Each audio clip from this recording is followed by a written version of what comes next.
Life skills, understanding the meaning of life skills. Dear learner, from your experience, what do you know about life skills? Have you tried to define what skill is? In social science, it is difficult to find universally accepted definitions to different terms. Similarly, though there are no universally accepted definitions of skill, it could be defined as a practiced ability or expertise in a given capacity. Robbins and Onaker, 1996, defined skill as system of behavior that can be applied in a wide range of situations. Basically, skills can be divided into two types. These are livelihood occupational skills and life skills soft skills. Livelihood occupational skills. Livelihood occupational skills refer to those skills required to perform the functions of a specific job or specialized task to pursue individual and household economic goals and is related to income generation. Occupational skills are acquired through training and education programs at schools, colleges and universities. Dear student, based on the definitions given above, would you list some concrete examples of occupational skill, life skill? World Health Organization defined life skills as the abilities for adaptive and positive behavior that enable individuals to deal effectively with the demands and challenges of life. In this WHO's definitions of life skills, we have two important terms to see.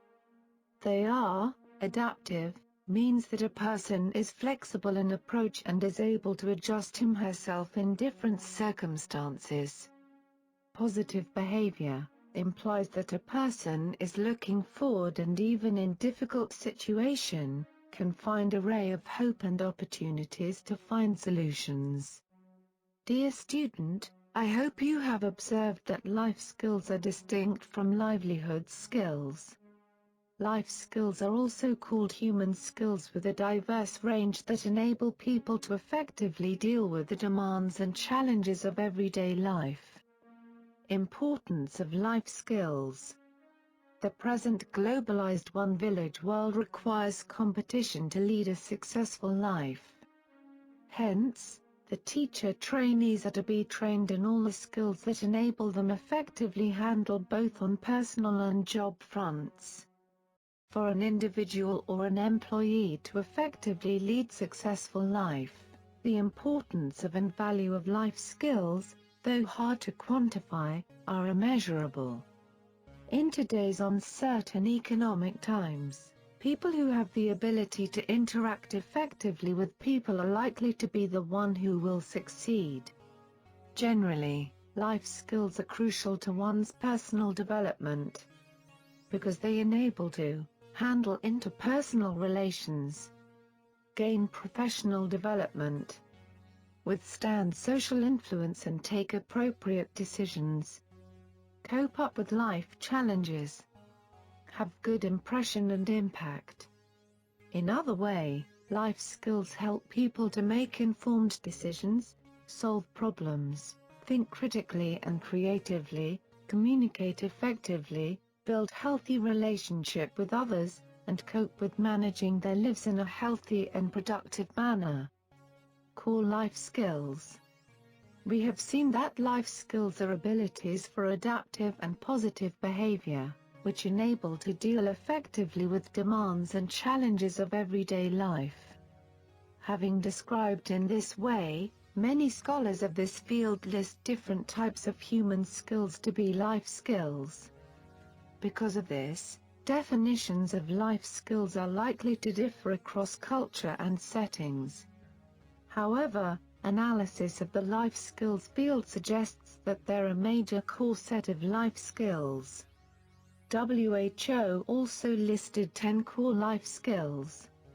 These are skills that help to live with oneself, skills that help to live with others, decision-making, creative and problem-solving skill, skills of coping with emotions, empathy, skills of coping with stress, and communication skill. Though WHO listed 10 core life skills, many scholars classify them into 3 groups based on their similarity in nature. In this module also the skills are organized under 3 major life skills. These are skills of living with oneself, interpersonal / skills to live with others, and other important life skills. Skills of living with oneself. Usually people never do this, but if they are aware of their preferences, strength and weakness, likes and dislikes, etc., it creates opportunity to improve personal ability and ability to live with others. Living with oneself requires the ability to conceptualize and evaluate oneself.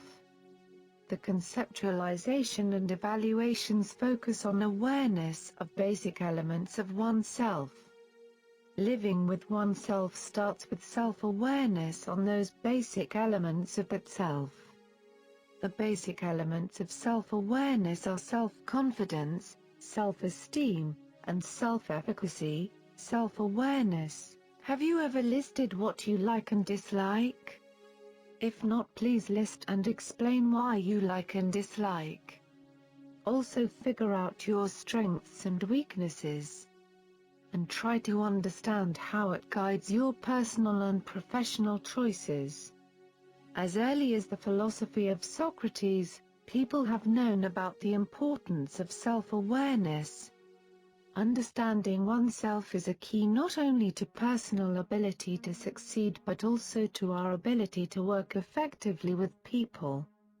Studies indicate that successful people are those who are keenly aware of their own strengths and weaknesses. They are able to understand others' motivation, needs, style, capabilities and limitations, and use this information to motivate and get result from it. Self-awareness is knowing your motivation, preference and personality, and understanding how these factors influence your judgment, decisions and interactions with other people. Self-awareness includes the knowledge of self-concept. The self is the center of each person's social universe. Self-identity, or self-concept, is acquired primarily through social interactions that begin with immediate family and continue with the other people to meet throughout life. The self-concept is an organized collection of beliefs and feelings about oneself. In other words, it is a schema that functions like other schemas. Self-concept is a special framework that influences how to process information about ourselves, such as our motives, emotional states, self-evaluations, abilities, and much else besides. Self-esteem. This refers to evaluative attitude about oneself. It is a person's evaluative attitude about his/her ability, sex, profession, image, language, identity, nationality, etc. A person with high self-esteem perceives him/herself as better, more capable, of greater worth than does someone with low self-esteem. Self-confidence refers to one's extent of self-assuredness on his/her ability, knowledge, personal choice, speech, etc. Self-efficacy, which refers to a person's judgment of his/her capabilities to organize and execute courses of action required to attain designated types of performances. Bandura, 1986.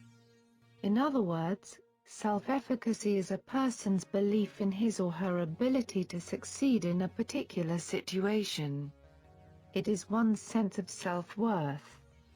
In everyday life, self-efficacy leads us to set challenging goals and to persist in the face of difficulties. Self-awareness or self-knowledge is the starting point for effectiveness. As Machiavelli wrote, to lead or attempt to lead without first having knowledge of self is foolhardy and sure to bring disasters and defeats. Self-awareness has many benefits. Among them are helping to know yourself in relation to others, developing and implementing a sound self-improvement program, setting appropriate life and career goals, developing effective relationships, managing others effectively. Lack of self-awareness can lead to poor decisions, to unrealistic notions of one's competences, and even to poor interactions with people. One way to gain our self-awareness is to conduct self-analysis, that is, examining yourself through reflecting on your behavior, personality, attitudes and perceptions. Behavior is the way in which you conduct or the way in which you act. If you are aware of how you are acting or the way you acted, behaved towards others, it is simple to know why others are behaving the way they behave towards you. In the analysis of your behavior, you need to list your motivation, modes of thinking, modes of acting and modes of interacting. With respect to the analysis of your personality, you can describe the relatively stable set of your characteristics, your tendencies that have been formed by heredity, or social, cultural and environmental factors. It is also important to analyze your attitudes. Attitudes are evaluative statement of objects, things, individuals or groups or idea in a favorable or unfavorable manner. So you need to analyze your attitudes against all what are listed above, because they have their own impact on your preference, thinking and interaction. Other means of getting knowledge of self-awareness are through others' perceptions. Stephen Covey refers to this concept as the social mirror. This is learning to read accurately how others see us. Covey explains that we gain perceptions of ourselves as a result of what other people say about us or how they react to us. The final means of self-awareness is through self-disclosure. It is sharing your thoughts, feelings and ideas with another without reservation, without distortions. Here we ask people frankly to tell us what they feel about us. Skills of living with others. Interpersonal skill. What do you think is personal skill? Dear student, before providing the more common definitions of interpersonal skill, let us look at some writers' definitions of the concept. Heride defines interpersonal skill as the process whereby the individual implements a set of goal-directed, interrelated and situational appropriate social behaviors which are learned and controlled. According to Schlundent and MC4, interpersonal skills are the specific component processes that enable an individual to behave in a manner that will be judged as competent. These skills are the abilities necessary for producing behavior that will accomplish the objectives of a task. Thus, broadly, interpersonal skills can be defined as learned and controlled skills required for people to communicate, interact and behave in a socially acceptable manner in particular situations to obtain or maintain reinforcement from their environment. Teachers and other educators need to have these skills to teach their students effectively. Interpersonal skills help human beings to relate themselves with other people in positive ways. This may mean being able to make and keep friendly relationships, which can be of great importance to our mental and social well-being. In order for one to live effectively with others, he/she needs to have communication skill and empathy. Communication skill. Communication can be defined broadly as the sum of all things one person does when he wants to create understandings in the mind of another. It is a process in which speaker-sender sends message, idea, opinion, feeling, attitude and knowledge, through a channel to a receiver, one that is wanted to understand the message. Communication skill is one's ability to express him/her both verbally and non-verbally in ways that are appropriate to our cultures and situations. This includes not only expressing opinions and desires, but also expressing needs and fears. It also may be being able to ask for advice and help in a time of need. The following are important points that improve your interaction or communication skills. Maintain flexibility in one's own demands and interest. This makes it easier for the other side to be flexible as well. Listen to what the other sides want and exert effort to meet their request. Always be explicit about the relationship that is point of discussion, offering, objection, etc. Try to anticipate people's need. Avoid too much talking as it likely reduces your ability to read signals from other side. Use words, terms and examples which others clearly understand. Work effectively with various communication styles. Develop strategies for building trust, empathy. What do you feel when your teacher showed a care and empathy towards your personal and academic problem? Please, give one pretty frustrating and irritating experience where someone did not listen to your needs and your feelings when you think of that person. Empathy is the ability to imagine what life looks like for another person even in a situation that we may not be familiar with. It helps us to understand others who may be very different from ourselves. To have successful relationship with our loved ones and society at large, we need to understand and care about other people's needs, desires and feelings. Without empathy, our communication with others will amount to one-way traffic. It is not human if we will be acting and behaving according to our self-interest and are bound to run into problems. No man is an island, no women either. We grow up in relationship with many people such as parents, brothers, sisters, classmates, friends and neighbors. When we understand ourselves as well as others, we are better prepared to communicate our needs and desires. The following features of empathy help us to develop interpersonal relationship. Truly listening to other people conveys a sense of caring. With the ability to care and empathize, we human beings show greater sensitivity towards others. People with highly developed empathy skills seem to have many friends. It helps us communicate with others and heightens our sense of acceptance as person. It helps to develop trust and openness with others. Cognitive mental skills. Problem-solving skill. How do you overcome different life challenges you face? Or you give up? Do you think that the ability of problem-solving requires different special way of thinking? What does this saying tell us? I understand that people usually like to spend their time worrying or blaming their fate rather than investing their potential to overcome the life challenges they face. Problem-solving is the ability to deal constructively with problems or challenges in our lives. If significant problems that matter to our lives are left unsolved, they can cause mental stress and give rise to accompanying physical strain. Therefore, it is important to systematically and critically think over problems or challenges and search for solution rather than costing our time unnecessarily. We can optimistically look at challenging or problematic events as potential opportunities for improvement.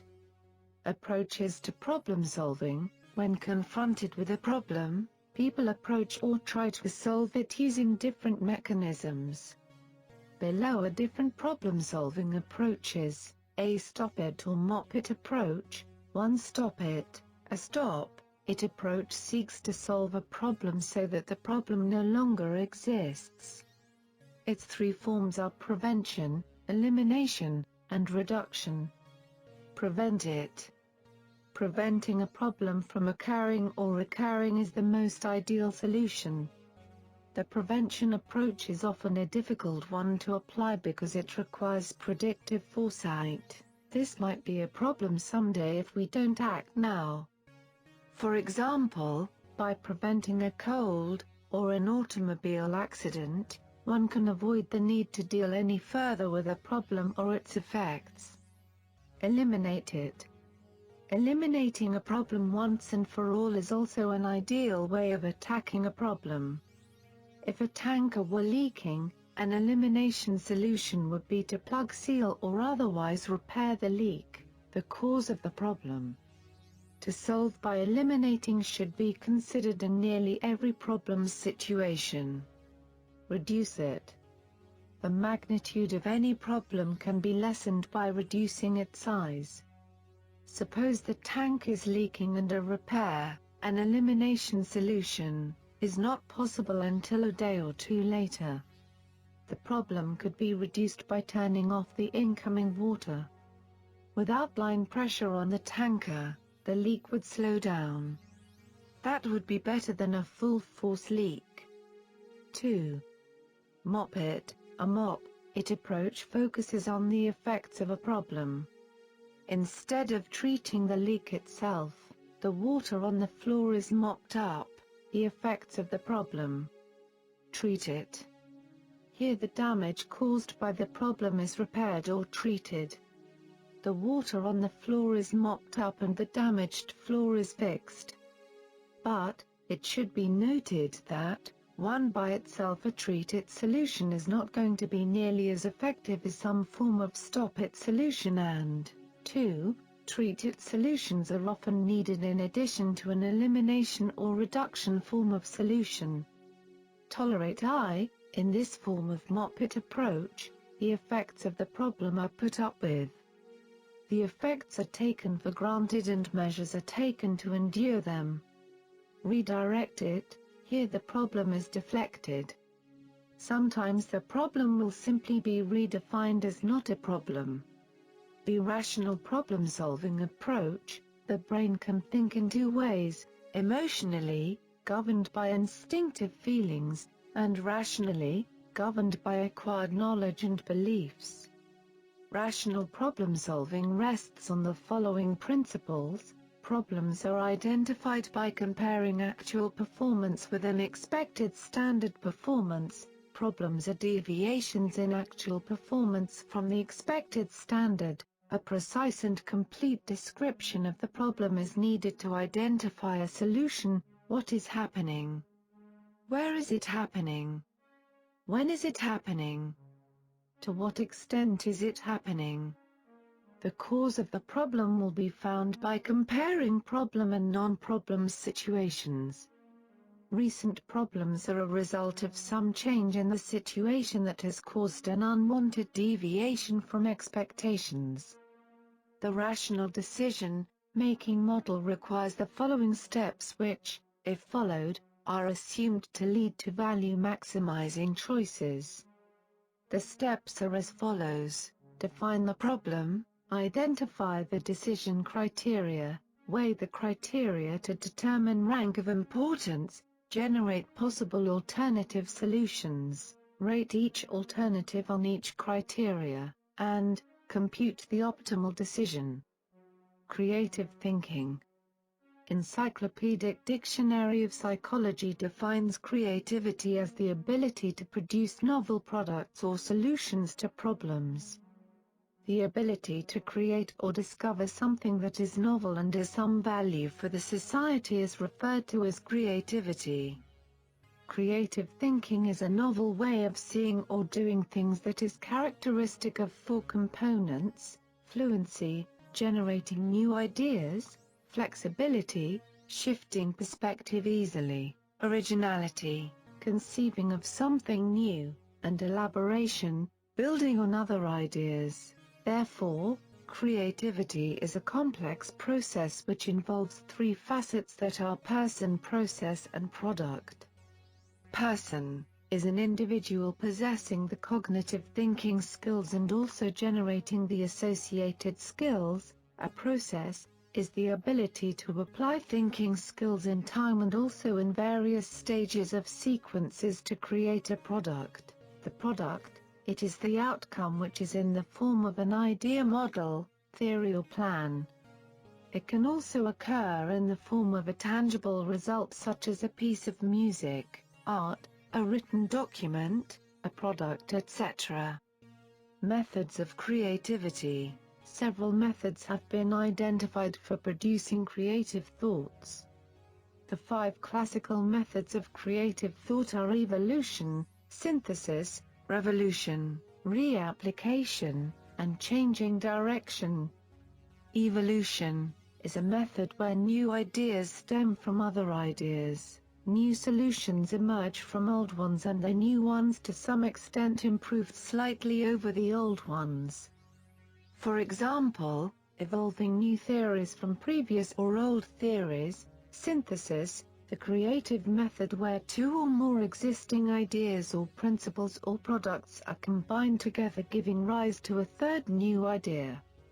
Revolution, this is a method of creativity in which new idea which is a totally different one emerge. A marked change can be clearly observed from that of the previous ones. Reapplication, this refers to looking at something old in a new and going beyond labels. This is like recycling wastes. For example, a kindergarten teacher may create play materials from unwanted papers of the organization. Changing direction, this is shifting the focus. Many creative breakthroughs occur when attention is shifted from one angle of a problem to another. This is sometimes called the creative insight. For example, the originator of classical learning theory, Ivan Pavlov, was originally conducting an experiment to measure the amount of saliva of dogs. However, changed his attention to studying learning, because he got insight why the dogs salivate when the bell rung, which is not directly related to natural stimulus food meat. Characteristics of creative people. All individuals are creative in their everyday activities, but true creativity involves something more, something different in thinking and different efforts they put forth. There are typical characteristics that distinguish creative people. These are: a creative person possesses efficient intelligence. A creative person possesses fluency and flexibility of thoughts. She shows originality in thoughts and deeds. A creative person has high imagination power and has the ability to move fluently. A creative person has the ability to tolerate uncertainty, failures and challenges. A creative person is one who has intrinsic motivation towards achieving a goal. A creative person is self-confident in handling the tasks and her belief is successful, sees problems as interesting and opportunities to change, challenges the assumptions behind ideas, beliefs and problems. Curious to know things. A creative person in comparison to others has the ability to adapt from one extreme to the other. Decision-making. Life is full of alternatives that demand our ability to select among the alternatives that bring us maximum advantage. For example, which shoes to buy, whom to marry, where to work, what to work, which subject to study today, etc. Decision-making is the specific act of choosing one alternative from among a set of alternatives. It is all about dealing constructively with options of our lives. Steps in decision-making. The following steps can help to make effective decisions under different life circumstances. Defining the problem to be decided. The problem should be clarified and irrelevant issues to be eliminated. Collecting all the information about the problem and array in a logical sequence. The repellent information should be extracted, the information should be evaluated in terms of the quality and accuracy, and then estimate the difference between those and conditions that may influence the outcome of the decisions. Alternatives are identified and the possible outcomes of each alternative should be evaluated, selecting the best alternative in making decisions. Follow-up and evaluation. Critical thinking. Dear student, I believe that you have heard of the term critical thinking. In many educators' writings, you frequently read about critical thinking. Dear student, it is clear that human beings are able to think. Everyone, whether she seems to or not, thinks. You are thinking at this moment as you read these words. However, Good thinking is hard work. Learning to think critically and carefully takes training, patience, and practice. It is obviously difficult to get all agreed definitions of critical thinking. Hence, it is good to present various definitions of critical thinking by different scholars. After reading these definitions, please compare and contrast to what extent it is related to what you have written. The American philosopher, psychologist and educator John Dewey called critical thinking as reflective thinking and defined it as active, persistent and careful consideration of a belief or supposed form of knowledge in the light of the grounds which support it and further conclusions to which it intends. Another widely used definition was that of Robert Ennis. For Ennis, critical thinking is reasonable reflective thinking that is focused on deciding what to believe or do. Finally, let us see the definition forwarded by Richard Paul. He defined critical thinking as a mode of thinking about any subject, content or a problem in which the thinker improves the quality of his or her thinking by skillfully taking charge of the structures inherent in thinking and imposing intellectual standards upon them. From the above definitions, we understand that critical thinking is all about improving our thinking by considering how we think on various contexts now, seeing a better model and trying to move our own practice towards the better.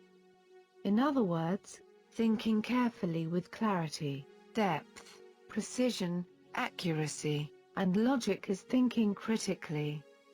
It requires the interpretation and evaluations of observations, communications and other important sources of information. In general, critical thinking is the process of thinking clearly, with accuracy and precision. Of thinking carefully, with logic and depth. And of thinking open-mindedly, by examining points of view and acknowledging assumptions and biases within a given viewpoint. Coping with stress. Stress is a routine part of our lives. Certain amounts of stress are beneficial. However, sometimes the level of stress can become burdensome. Students and university experience many changes. Stress that is beyond a certain level is distressing and harms our health and often results from imbalances between demands made upon us and our resources for dealing with these demands. However, if handled well, stress can increase motivation and stimulate us. There are many different definitions and theories of stress. However, a commonly recognized one is the interactionist model of stress. It suggests there are three key components involved: the situation and demands, our subjective appraisal of the situation, our perceived resources for meeting the demands. These demands or situations could include financial problems, arguments, changes in schoolwork circumstances, etc. These are events, hassles or changes that occur in our external environment that may be physical or psychological. They are sometimes referred to as stressors. Appraisal of the situation refers to how we interpret the situation or demand. For example, an event occurs. Person A may see it as stressful while person B does not. Thus, Person A will probably have a reaction to the stressful situation, either physiological or emotional. Resources refer to our ability to cope with a demand or stressor, for dealing with possible or real problems. Again, an event occurs. Person A and Person B both perceive it as stressful, but Person A believes he/she has the resources to cope, but Person B believes he/she doesn't, and they will respond accordingly. While students may not be able to control some of the demands placed upon them, they can change the resources at their disposal by increasing their repertoire of coping strategies. High levels of stress without intervention or management can contribute to mental health problems. For example, depression, anxiety, interpersonal difficulties, behavioral changes, for example increased alcohol intake, drug abuse, appetite disorders, and sometimes involve medical consequences, for example headaches, bowel problems, heart disease, etc. Methods of coping with stress. Coping refers to the use of strategies to deal with problems, real or anticipated, and any possible negative emotions that may arise. This approach helps us to control our reactions to the demands placed upon us. We use actions, thoughts and feelings to cope. Different situations or stressors call for different kinds of coping. 1. Problem-focused coping. This coping strategy is aimed at changing a situation or its accompanying demands. It is most appropriate when you have some control over a situation or when you can manage the problem and the environment. It uses specific activities to accomplish a task. For example, maybe a student is having difficulties with a roommate who creates a lot of distractions, thus preventing the student from studying. Problem-focused coping would involve the student negotiating a contract or using other problem-solving strategies to overcome the stressful situation. Using time management or seeking advice is other examples of this type of coping. 2. Emotion-focused coping is a strategy aimed at dealing with the emotions caused by a situation and its demands. It is more appropriate when you have little or no control over a situation. This type of coping involves reducing anxiety associated with a stressful situation without addressing the problem. For example, in parental separation, a student has no control over it, but she could cope with any anxiety the event may cause. Sometimes people employ strategies to relieve stress that are short-term, and may actually contribute to stress, such as drinking or taking drugs, blaming others, avoidance or overeating. 3. Cognitive coping strategies. These refer to ways of dealing with stress using our minds. Cognitive coping strategies are a good way to combat stress-producing thoughts. Often people use these cognitive ways of coping, but making them more conscious will increase their efficiency and effectiveness. Examples of these strategies are: reframing, focus on the good not the bad. Think in terms of wants instead of should. It's best if our thinking is related to our goals. For example, I want to read and understand this chapter in chemistry so I do well in my lab practical instead of I have to read this difficult chapter in chemistry. Challenging negative thinking, stopping the negative thoughts we may have about a situation of ourselves.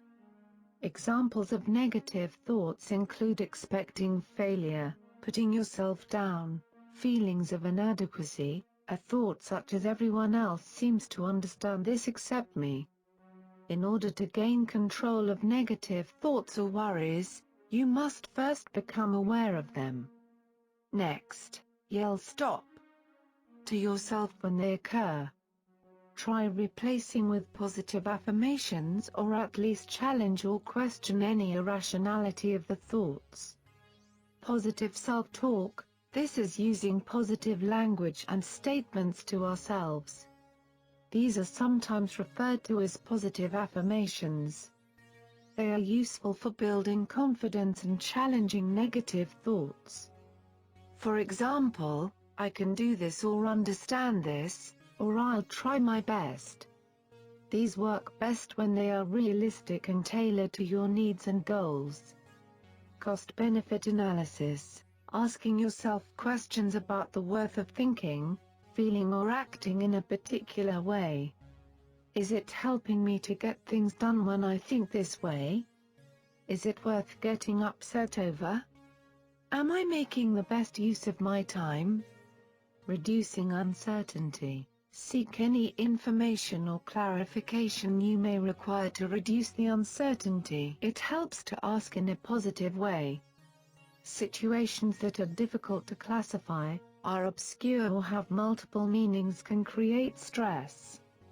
Using imagery visualization, imagining yourself in a pleasant or a successful situation to help reduce stress. One way to use imagery is as a relaxation tool. Try to remember the pleasure of an experience you've had or a place you've been. The more senses you involve in the image, the more realistic, therefore the more powerful. This strategy is often combined with deep breathing or relaxation exercises. 4. Behavioral coping strategies. These refer to ways of dealing with stress by doing something or taking action to reduce the stress experienced. Examples of these strategies are physical exercise. Aerobic exercise is the most beneficial strategy for reducing stress. It releases neurochemicals in the brain that aid concentration. For some people, even a short walk is sufficient to relieve stress. Relaxation. Relaxing oneself from simple relaxation such as dropping the head forward and rolling it gently from side to side, or simply stretching, to more complex progressive relaxation exercises. Progressive relaxation involves tensing and releasing isolated muscle groups until muscles are relaxed. Time management is specific strategies such as clarifying priorities, setting goals, evaluating how time is spent, developing an action plan, overcoming procrastination, and organizing time. These help us to cope with the numerous demands placed upon us, often a source of stress. Social support. Friends encourage the development and nurturing of relationships. There is an association between good social support and a reduced risk of stress. Seek help to help us cope with unmanageable stress.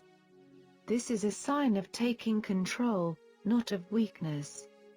There are many supports available in college for students, including Student Health Service, Student Counseling Service, college tutors. Dear student, before reading the notes regarding conflict, would you please look into the following questions and respond to it honestly. Doing so helps you to effectively understand regarding conflict management. The nature of conflict. Have you ever experienced disagreement with your family, friends, and teachers? If yes, would you recall why it happened and how you settled it now for a moment? Conflict is all around us. It is not something we can choose to have or not to have. It arises because we see, hear, and interpret things differently. Conflicts are a part and parcel of life, and hence they are natural even in the school setting. They are complex social interactions, taking up a wide range of issues, strategies, and outcomes. Conflict is inevitable. It develops because of our dealings with people's lives, jobs, children, pride, self-concept, ego, and a sense of purpose. Conflicts can occur anytime and anywhere, maybe at home, at work, or when you are socializing. It might arise because of some of the factors listed below: lack of proper communication, personality differences, poor quality in performance, lack of cooperation, differences regarding authority, differences regarding responsibility, differences in actual self and perceived self. Types of conflict. Conflicts can be classified into two. These are: 1. Intrapersonal conflict is a conflict which occurs within the individual. A conflict that is internal to the individual, where the person fights with his/her thoughts and is not able to decide which path to follow. Psychologists divide intrapersonal conflict into three based on goals. 1. Approach conflict. is a situation wherein the individual is caught between two mutually exclusive goals, which are both desirable. Example: a student has got a scholarship far from his family. He has never been away from his family. It is very difficult to get apart from his family, but also does not want to miss the chance. 2. Approach avoidance conflict is a situation wherein the individual is motivated to achieve a goal and at the same time develops a tendency to avoid it. Example: a girl wants to marry a boy who is qualified and rich, but she hesitated to marry because the lifestyle of the boy is totally different from hers. He smokes and drinks. 3. Avoidance conflict is a situation wherein the individual wants to avoid both alternatives. Example: a boy has fought with his friend and hurt. The police are looking after for investigating the crime. He doesn't want to escape but do not also want to be handed because he might be put in jail. 2. Interindividual conflict. This is a conflict that occurs between individuals. It occurs when two individuals strive to attain their own goals and as such block the other's achievement or do not respect each other's desires.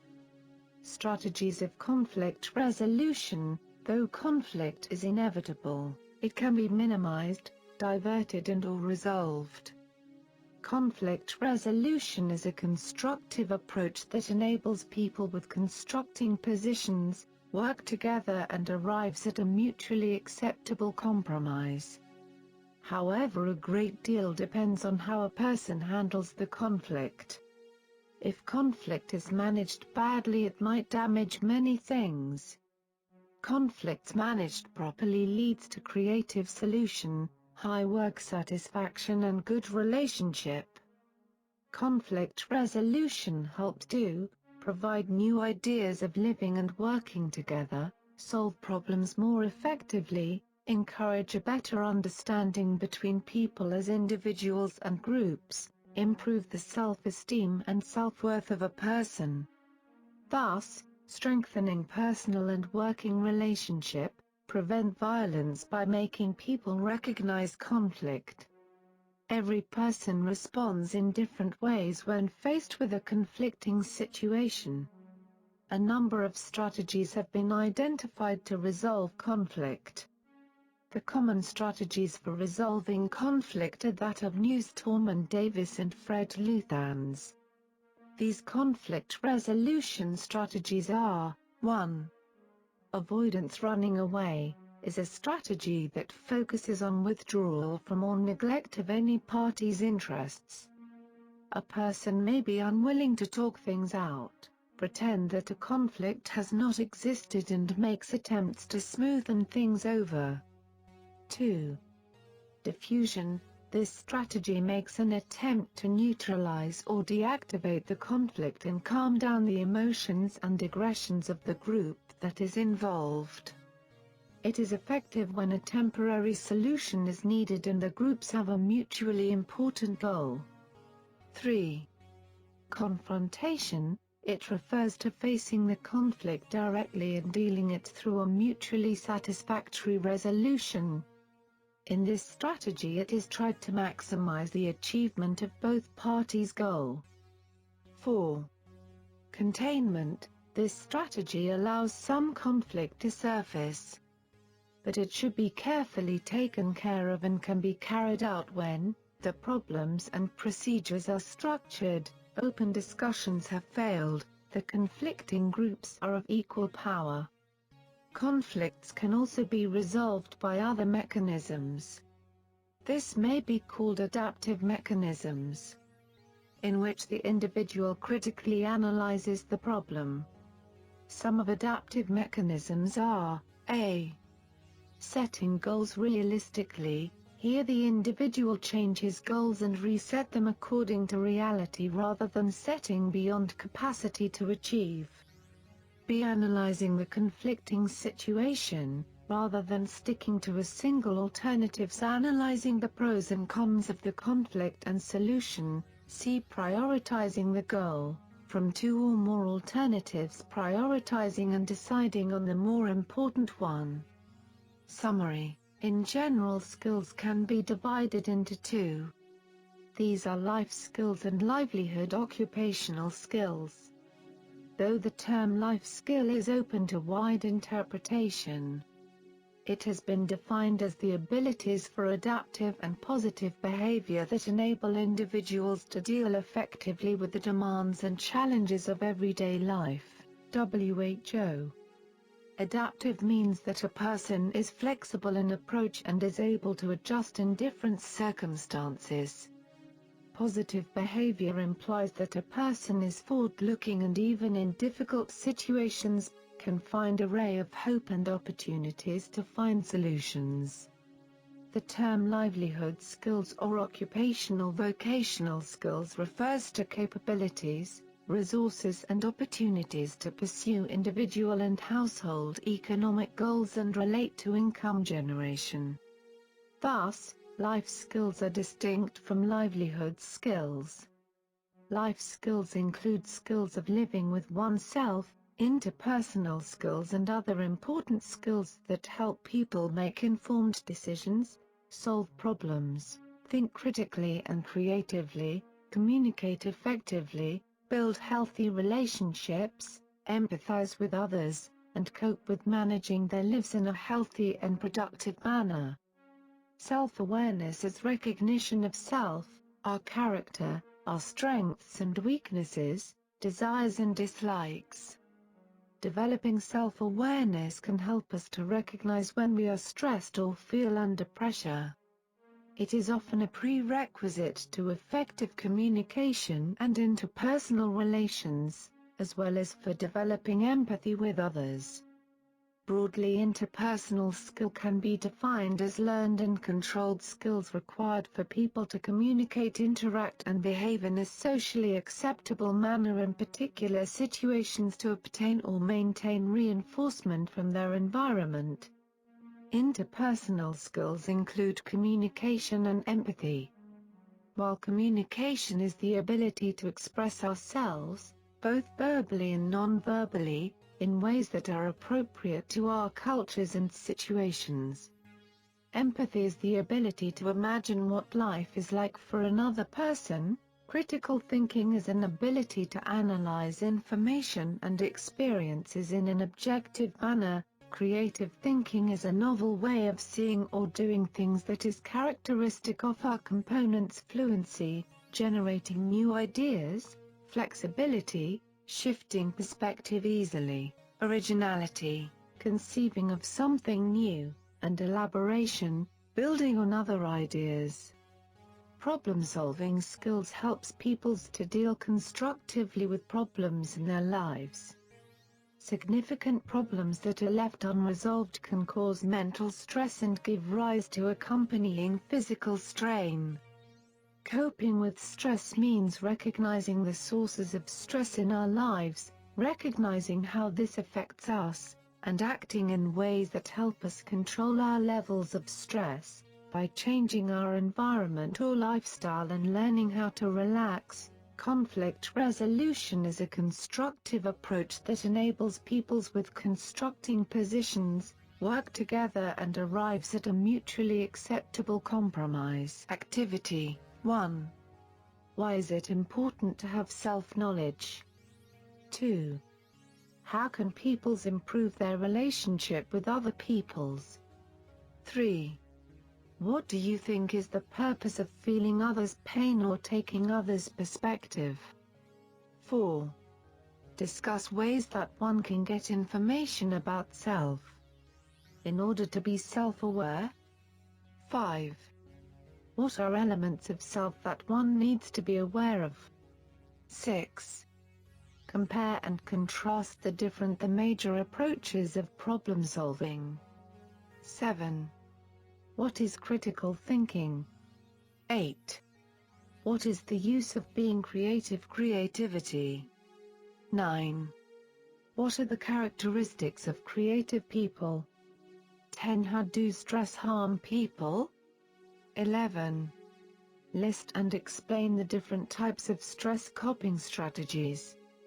12. Briefly explain the negative effects of lack of empathy. 13. Explain the different conflict resolution strategies. 14.